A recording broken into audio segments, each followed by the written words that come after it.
Cold open. Interior, Allison house, bedroom, Allison, morning. Tortoises might be the slowest creatures in the world. As long as they're tiny, anyway. Marty and Merlin, Allison's pet tortoises, are still extremely tiny. They spend their entire day in their enclosure crawling from one part of lettuce to another.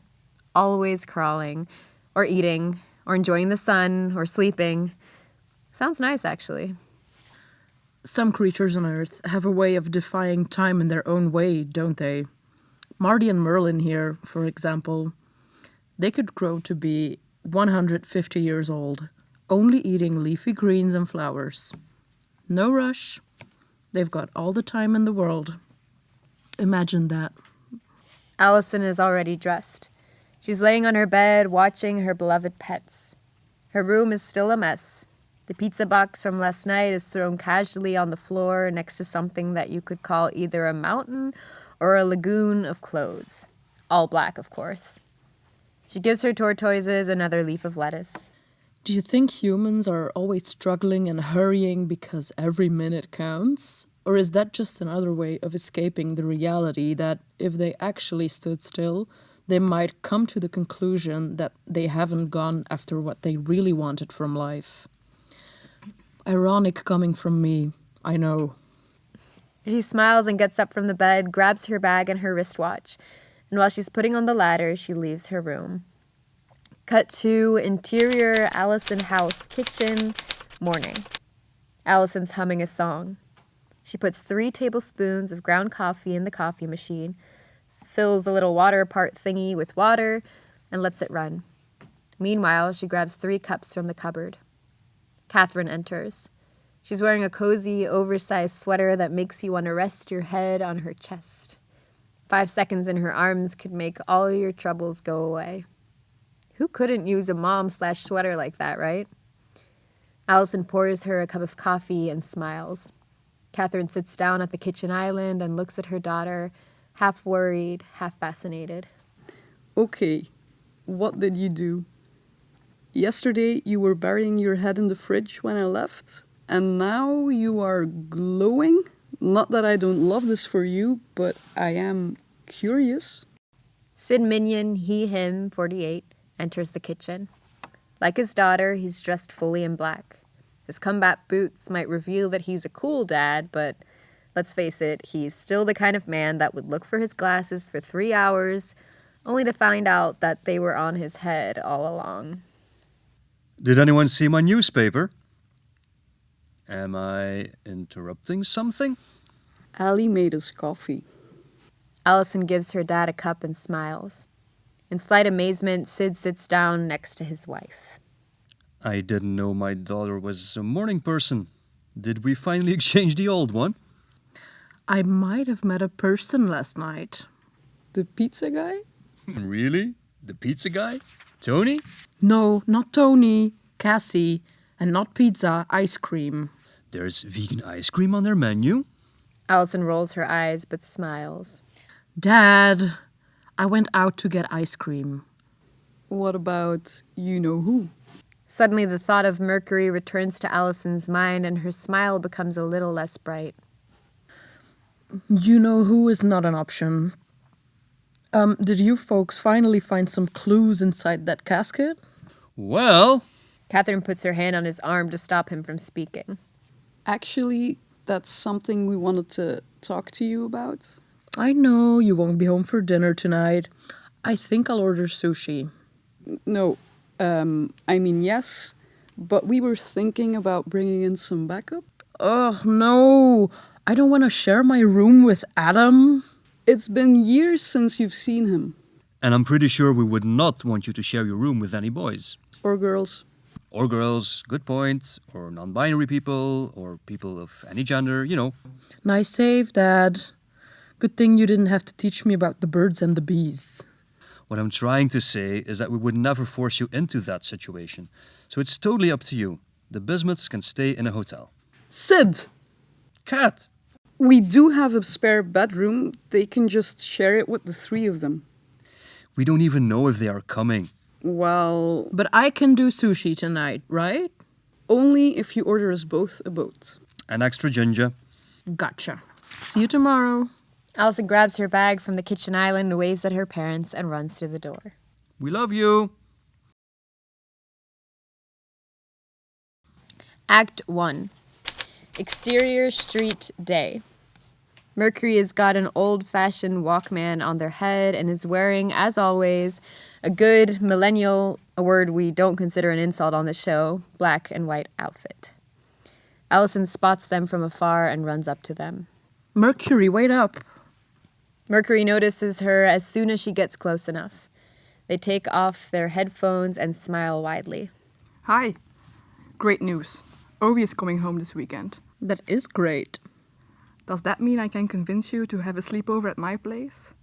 I'm thinking Heathers, or we could do a John Hughes marathon and be annoyed at how problematic his movies are.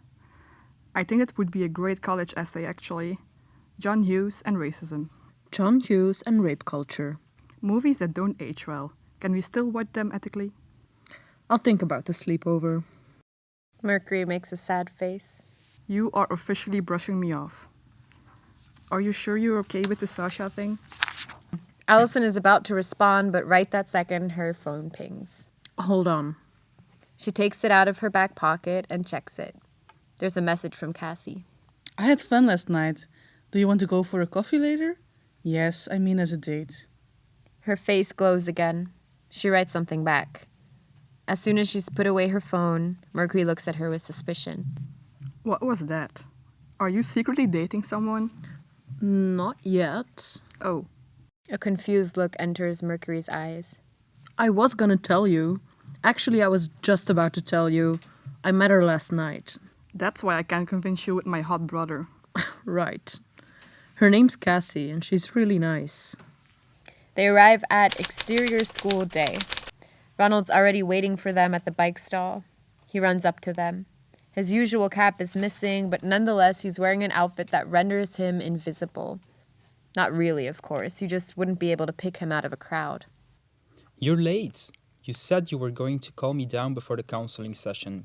It's in 5 minutes. It's my fault. I waited until my parents were up. It doesn't matter. I just need you to calm my nerves. Merkury grabs him lovingly by the arm and guides him towards the school building. Allison follows. You'll do great. Just let her see you for who you are. Amazing and funny and talented. And remember that a sheet of paper cannot tell you what to do with the rest of your life. They enter interior school hall day. Right? Miss Saffron is one of the kindest people in this building. Don't let her stress you out. You got this, Ronald. The hall, usually filled with teenage hormones, is quite silent for this time of day. Merkury throws a glance at Allison and then focuses their attention back on Ronald.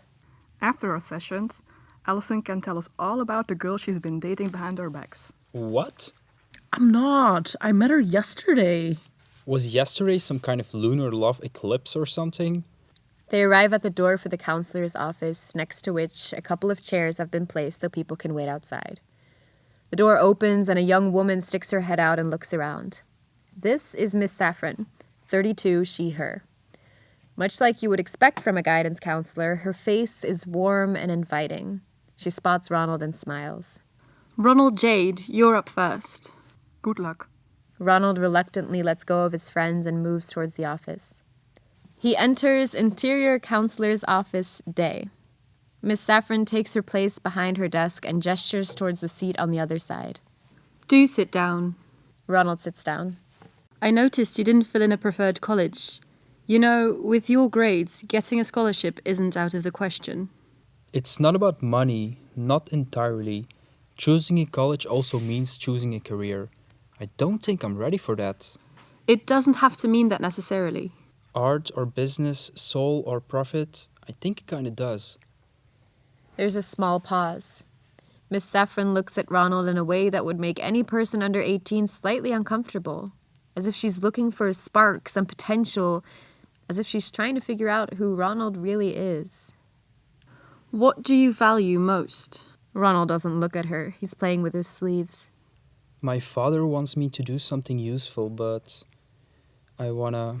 Never mind, I don't know what I want. Ronald, I have the results of your career test here. but I don't really care what's on that paper. I just want to know how you see your future.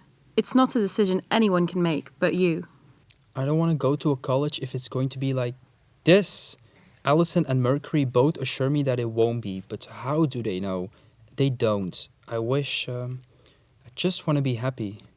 Again, her stare tries to dissect him. So, what makes you happy? He thinks about this question intently. Reading, my friends, painting, but I don't think I want to be an artist. I just want to understand why the world is the way it is. That's quite beautiful. I took the liberty of collecting a few brochures for you, based on your grades. You don't have to look at them if you don't want to, but I'll put them in this folder. When you do decide that you want to apply for college, I'm here and I can help you with anything you would need, okay? Really, Ronald, it's your life, not your father's, not your friends'. Not even I can tell you what to do. Think about it. Thank you. Miss Saffron nods and gets up from behind her desk. She gives him a blue folder. Ronald also stands up, takes the folder, and walks towards the door. Can you send in the next person? I believe it's Kevin. Ronald leaves the office. Cut to interior classroom, advanced algebra day. Ronald is sitting next to Allison. While the students are doing their assignments written on the board, the teacher has stepped out for a few minutes. How did it go? It was okay. She gave me some papers. She's nice. I wonder what she'll ask Merkury. Cut to interior counselor's office day. Miss Saffron is stationed behind her desk and looks at Merkury with a kind smile. So, Northanger, that's an Ivy League school. Well, I get Ivy League grades. I agree, but I want you to be prepared for the worst case scenario. If my brother can get into Northanger, then so can I. I exceed his average. Miss Saffron opens her folder on Merkury. If I'm not mistaken, you also won more literary trophies than he did, but only 300 candidates get into Northanger every year. Have you got a backup plan? No. You still have some time to think about it. Are you planning on applying early? Yes, actually. I need to get my essay ready by the 31st of July, and the interviews are in September. Have you decided on the subject? Not yet. I was thinking about writing about queerness, though that might be an obvious subject. I think that could be an excellent subject. I'm here to help you get in, Merkury. I just also want you to think about a plan B. There's a pause as Merkury looks around the office. From the sudden insecurity on their face, it's clear that this continued persistence of maybe not getting into Northanger is making them uncomfortable. Yet somehow it's also clear that they've already spent a lot of time thinking about other options, whatever they might claim. Allison wants to go to Manchester U. I mean, I think she actually wants to go to Berkeley or Edenton, but I don't think she'll actually apply for those. Manchester U is a good option. They have a writers' program and a film program. I know you were interested in those as well. But that's Allison's plan. I want you to think about your plan. I'm here if you need me, Merkury. Take some time on this. For a few seconds, they look at each other, as if they're trying to read each other's minds. Then Miss Saffron pulls her seat back and stands up. She smiles. I believe Allison is next. Could you send her in, please? Thank you for coming, Merkury. Merkury gets up, opens the door, and winks at an inquiring Allison who enters the office. Merkury leaves and closes the door behind them. Sit down, Allison. Allison sits down. I want to talk about the results of your test. Well, actually, I want to know why you didn't fill it in. I think I wrote it at the bottom of the page. For less than a millisecond, Miss Saffron seems slightly annoyed. But before Allison can blink, the kind smile returns. Don't you want to know if there are other options? Not really. I know I get good enough grades, and I'm not gonna apply for a fancy college. I don't want to get buried in debt. I want to get my degree so I can help people. By being a therapist? Yes. Somehow the thought of Allison as a therapist has Miss Saffron worried. Honestly, I get where she's coming from, but she is there to support their hopes and dreams, right? I'm just asking you why this is the career you are choosing. Your grades reflect a great interest in the arts. You're very good at math. In fact, I would say you have a great future as, for example, a programmer or a mathematician. So I wonder, it's your choice. I'm just here to ask the questions. I don't want to be an analyst or a software developer. I want to do something useful, knowing people, learning about people.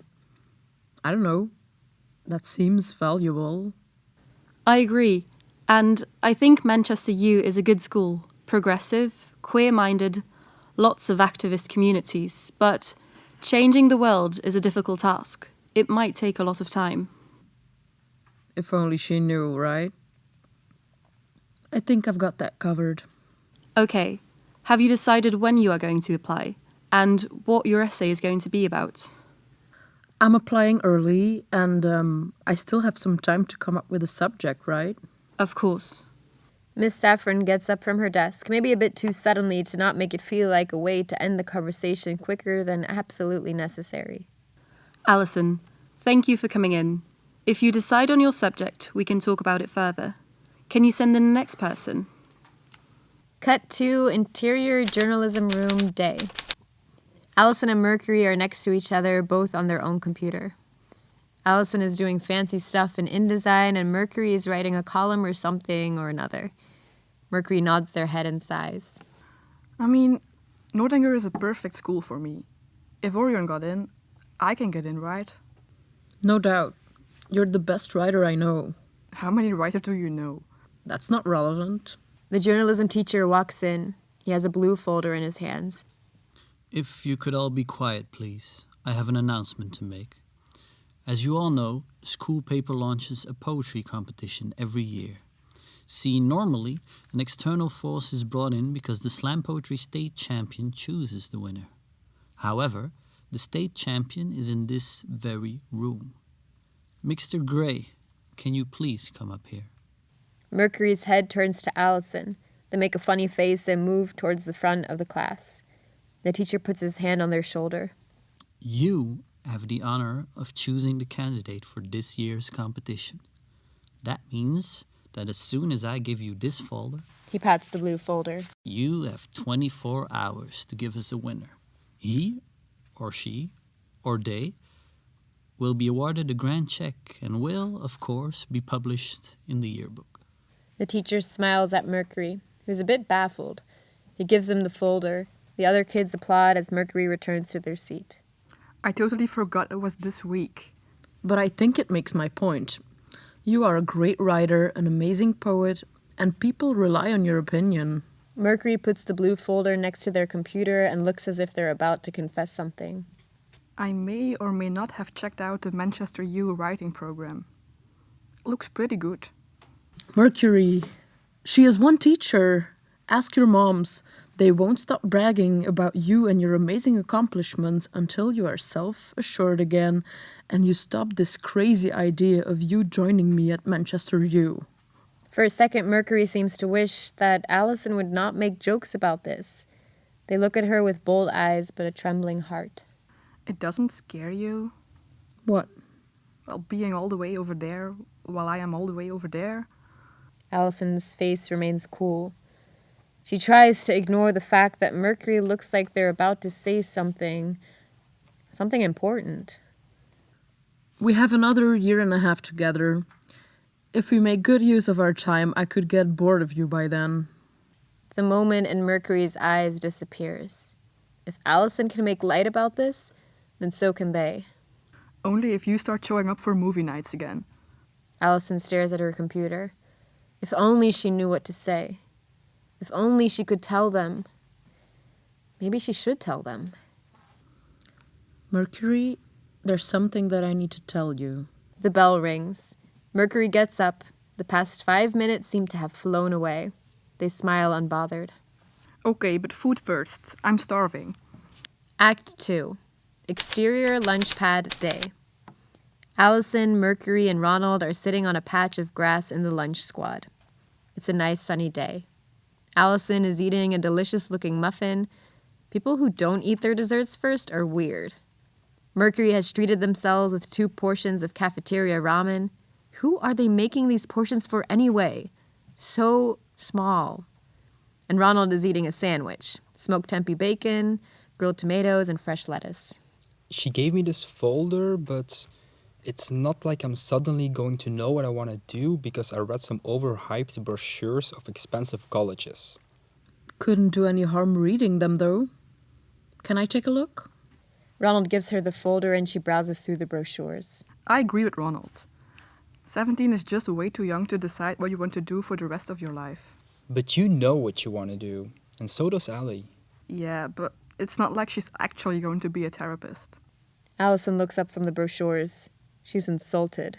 Of course I am. You're going to fix your patients with sarcasm and movie quotes? She sticks out her tongue at them. I can understand them from a variety of perspectives, thank you very much. And I'm not that sarcastic. Yes, you are. Damn you both. Sasha approaches them with her tray. She looks good. As soon as they spot her, Merkury gets a big, bright smile on her face. Hi, gang. Can I sit with you? Are you for real? Shut up, Allie.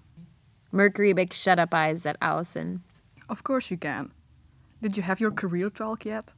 Ugh, yes. Honestly, I wanted to throw something at her. I mean, I know that getting into an Ivy League school is hard, but she didn't have to crush my dreams. What colleges are you applying to? Sasha throws her hair over her shoulders and smiles genuinely at Ronald. All the good ones. But what I really want to do is to get into Merkury. That's where my mom and dad went. That's also a pretty progressive school, right? Oh yeah, they are historically known for their sit-ins and activist ties. And you also got the Plan B speech? How is it that I wrote down 5 schools and because they are all Ivy League, I need to have a backup plan? I mean, I really don't want to end up at Man U, sorry. The blood rushes from Allison's face. Her lips have become a meager, straight line. She might as well punch Sasha somewhere. Something wrong with Man U? Not if that's what you want, but it's not what I want. Allison grabs her stuff and gives the one sandwich she's got left over to Ronald. I just remembered that I need to return a library book. I'll see you in class. She gets up and leaves. Merkury, Ronald, and Sasha stare at her as she walks away. Interior School Library Day. Allison browses through the books on feminism but realizes that her answer will not be found in the words of Virginia Woolf or Sylvia Plath. She sighs and rests her forehead against the bookshelf. An ice-cold presence approaches her. She looks up. It's Maddie. Could her day get any worse? Career trouble? Leave me alone or I'm going to scream. He runs his finger over her shoulder. I still have a bone to pick with you. She smacks his hand away from her body. Get away from me. Or what? You're gonna cry to your girlfriend? She freezes time. Ugh! She leaves him frozen in the library and tries to get as far away from him as possible. Cut to Interior French Class Day. Merkury and Allison are sitting face to face across from each other. Both are holding a school book on their laps. They're supposed to be practicing some French dialogue. You said you were fine with Sasha. I told you I had to return a library book. You don't do libraries. You buy books at second-hand stores. No, you buy books at second-hand stores. Merkury raises an eyebrow. I'm sorry. She gets under my skin.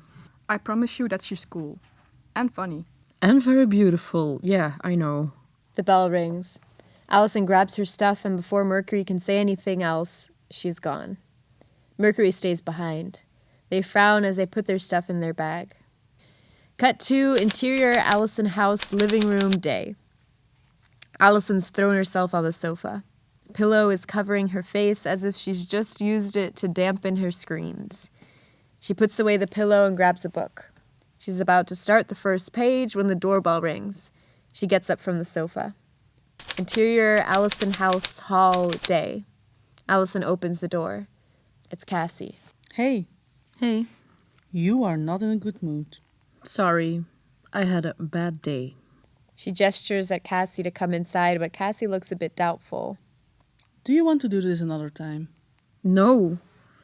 But might I suggest having coffee here while not running into other people? Cassie smiles, a very warm, bright smile, and enters the house. Your parents are not home? They never are. Allison leads them towards the interior Allison house kitchen day. How do you drink it? Do you mind if I make it? I used to be a barista, so I'm kind of a coffee snob. Go ahead. I don't think anyone has ever used that thing to make proper coffee. The beans are over there. She shows Cassie where all the stuff is and gets the milk from the fridge and gives it to her. I'm guessing it's a best friends thing, right? I'm sorry. I am letting it go. I'm not jealous. I mean, I can be, but I just met you. That would be weird. I'm getting over it. I have to because it's driving me insane. I almost stole them today just to get it out of the way, but I couldn't. And then this jerk, the one from last night, started bothering me and like I said, bad day. Cassie hands her a cup of coffee. It even has one of those latte drawings on it. Allison's impressed. If your parents are never in, does that mean we can order pizza and watch something? Do you like music? Is that even a question? Who doesn't like music? I was gonna order sushi later because I had pizza yesterday. But while we're having our coffees, I can show you my dad's record collection. Yes, let's do it. Cut to interior Allison house dad space day. As a true cool dad, Sid Mignon has a true cool space. Rows and rows of records fill the walls in about 3 of those IKEA calyx shells, in black, obviously. The room has a cozy vintage vibe. There's an old record player that looks like it was saved from a techie second-hand shop. There's a red leather chair that every single person who likes to read wishes they could crawl into with a cup of tea and their latest literary discovery. And there's the posters which can't hide that Dad was born before the 80s. Unknown pleasures and power, corruption and lies have their own special place on the wall. Okay, I like to believe that I'm not easily impressed, but this is next level. I know. It's my favorite place in the house. He has this one record. Hold on. She climbs onto a chair and pulls a record out of the B section of her dad's record library. The record is red with a big picture of snow-covered cars on the front. It's Reject All American by Bikini Kill. It's an original pressing. Allison hands the record to Cassie. I love Bikini Kill. How did he get this? He gets around. Do you want to listen to it? Can we? She hands the record back to Allison, who puts it on the record player. Cassie sits down on the floor. Allison joins her. She closes her eyes. I think my earliest memory is my parents dancing to punk music and taking me to sweaty concerts and... I don't know. My mom was in a band, like a proper band. She played the bass. Last year I picked it up as well.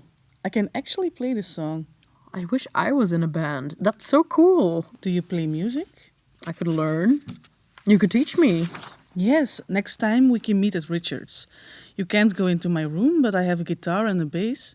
We could play in the gardens. You'll sneak me in? Oh yeah, that's easy. And besides, I like you. I like you too. Their eyes lock, and for a minute it's like time stands still. But only as if, because then the doorbell rings and their moment is broken. Cut to interior Allison house hall day. Allison opens the front door. Merkury? Hi, I texted you, but I think your phone died again. Come in. Allison guides them in towards the interior Allison house living room day. Cassie's standing awkwardly among the furniture and raises her hand to say hello. This is Cassie. She uses she, her pronouns. Oh, hi. This is Merkury.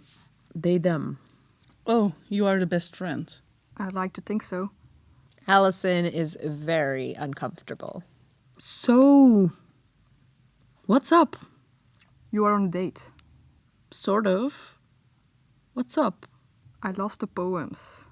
The poems? The poems, the folder, the ones that I'm supposed to choose a winner from within 24 hours. That's like tomorrow, and I have no idea where I put them.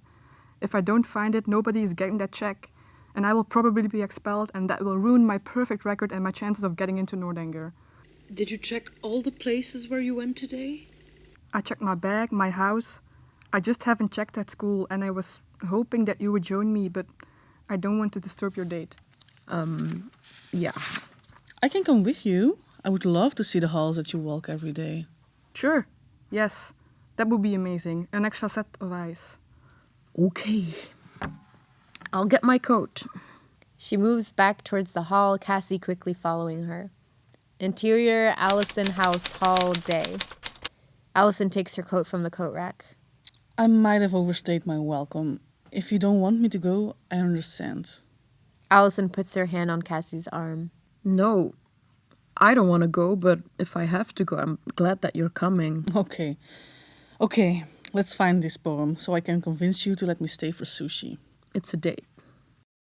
Cut to Act 3. Interior School Hall Day. The three of them are standing at Merkury's locker. While they're taking everything out and putting everything back with Cassie's help, Allison wanders around the halls trying to open the doors to the classrooms, checking through the windows if maybe she can spot the folder. Yes, I could turn back time and figure out where Merk has lost the folder, but I'm not going to. This day has lasted long enough. Merkury throws their locker shut and lets out a frustrated sigh. Allison returns to them. That's it. I'm out of ideas. We checked the halls, the library, all the classes we could break into. How did I lose it? How? Remember how you lost your retainer? I hate you so much. You are the one that lost it. I'm still feeling sick when I think about it. Okay, what did you do after classes were over? I went home. Actually, no. Sasha showed me her car. Did you know that her dad fixes old-timers? You would totally be into it. You are into cars? Ellie likes old things. Her parents are archaeologists. They adore things with history. That's so cool. Have you ever been to Egypt? Or is that a stupid question? I've been to Egypt. And probably all the other countries that have ancient ruins and stuff. I love old towns especially. But often they become really touristy and it's not as impressive.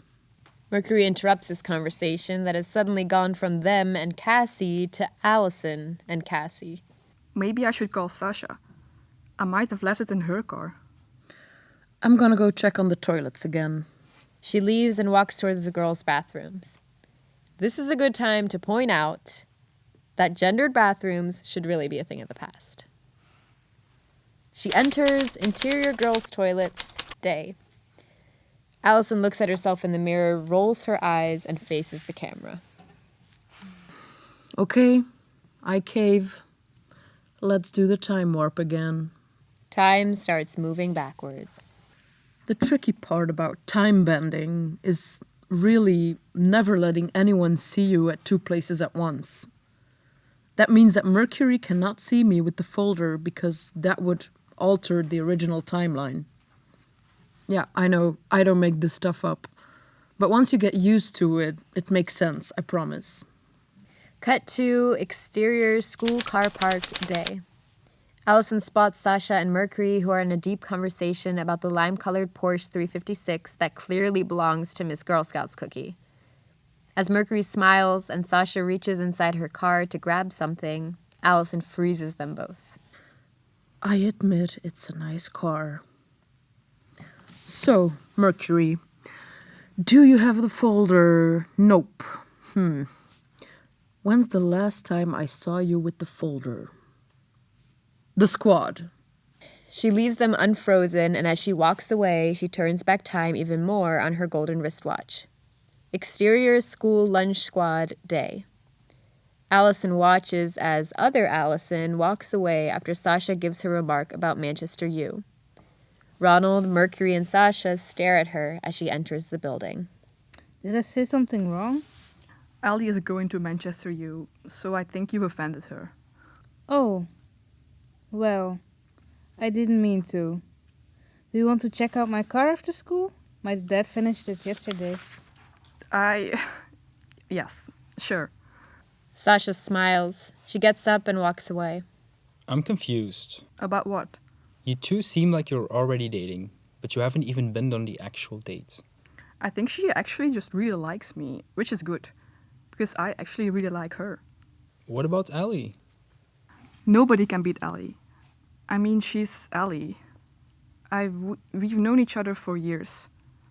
I refuse to lose my best friend over a relationship. That's silly.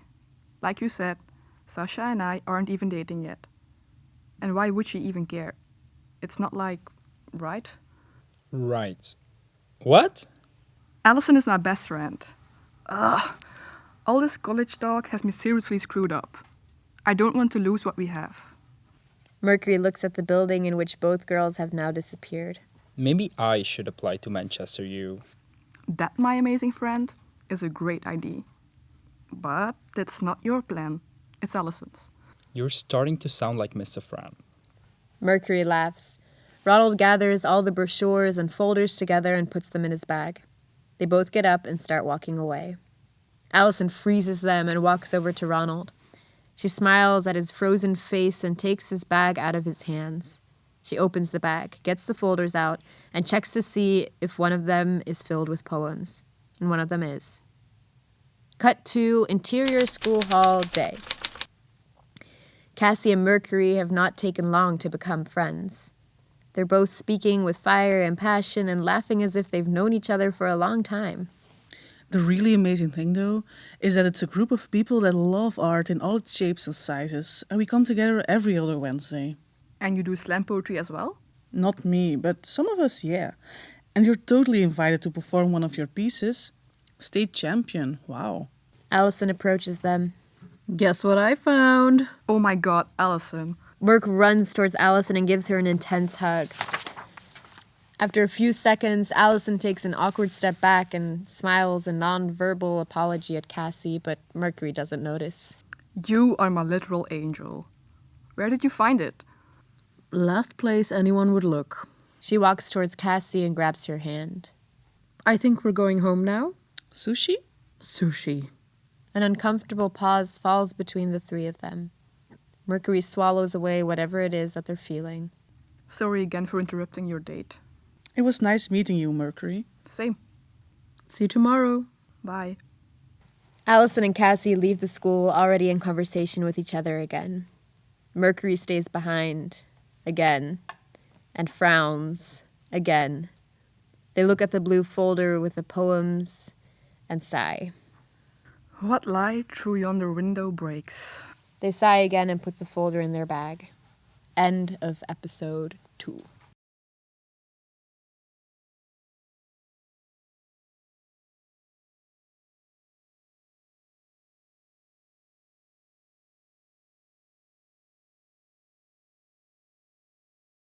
And finally, as promised, a shout out to all of our patrons in order of how they donated or when they donated. Silke, Seppe, Chef, and Maeva. If you want to support us on Patreon, just go over to our link in bio where you can find our Patreon page and you can donate every month. Thank you for making this happen. I cannot express what this means. So thank you for watching this episode and see you hopefully next month.